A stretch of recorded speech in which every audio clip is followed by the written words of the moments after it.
I'm going to spend 15 or 20 minutes now giving you a lot of practical advice on raising.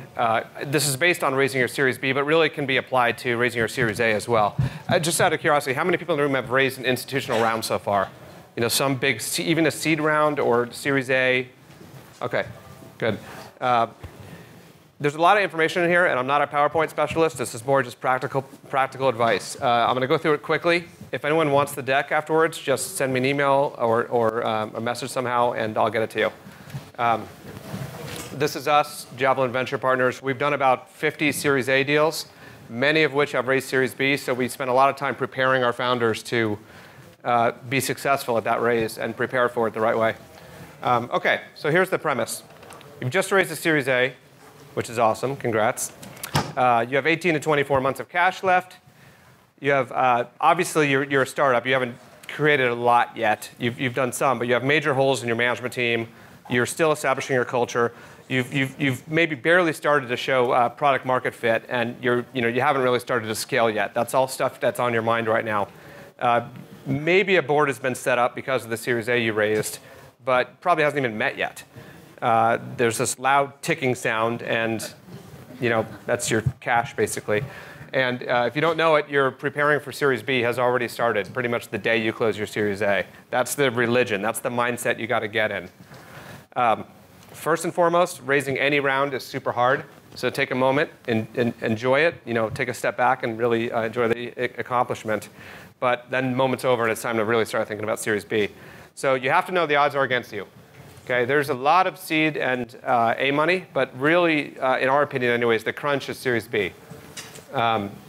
Meaning a lot of Series A companies don't either make it far enough or don't show true scalability or the ability to get big, and the Series B investors aren't interested enough, and the Series A companies either go out of business or sell for less than they wanted to.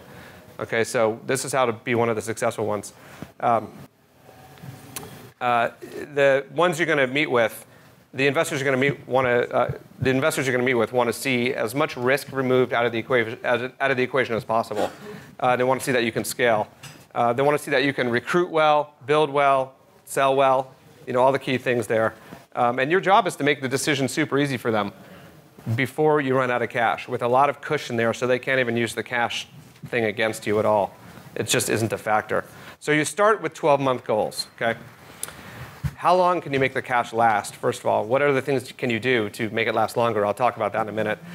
What is your brand or your true north? What are you going to be known for and do differently, and people are going to look at you as? How do you want your board to operate? Who do you need to recruit? What's the culture you want to create? What's the initial roadmap, both for product development and revenue creation? I'm going to spend a little bit of time talking about that. What metrics will be the most important to you? What additional strategic value can you demonstrate? How can you show explosive growth? And how can you get rid of the biggest risk concerns? Again, I'm happy to send this deck out afterwards, so don't feel like you have to write these down. OK, making cash last. So finding ways to save money is really important. Okay, now you want to be building your company and spending wisely, and hiring people and doing the things you need to do, but you don't want to be wasting money. So sometimes you can offer employees a little more equity instead of bigger salaries. That saves cash. You can use equity to pay for other things, like rent sometimes. That saves money. Be frugal, obviously. Find ways to bring in cash faster. Find ways to get your customers, perhaps, to pay up front for some discount and give you a little cash earlier. I would consider venture debt. I don't know. How many people in the room understand what venture debt is? So sometimes when you raise an equity round, there's banks that will give you additional debt on top of that. The trick is it's interest-free for a little bit, but then it amortizes over 3 years. So those debt payments become pretty high pretty quickly. The nice thing is you can get an option for venture debt without actually having to take the debt, just by giving up some warrants. So it's more cash if you need it at the time. If you need a little more run rate to raise a Series B, it is possible. So consider that, but be careful with it.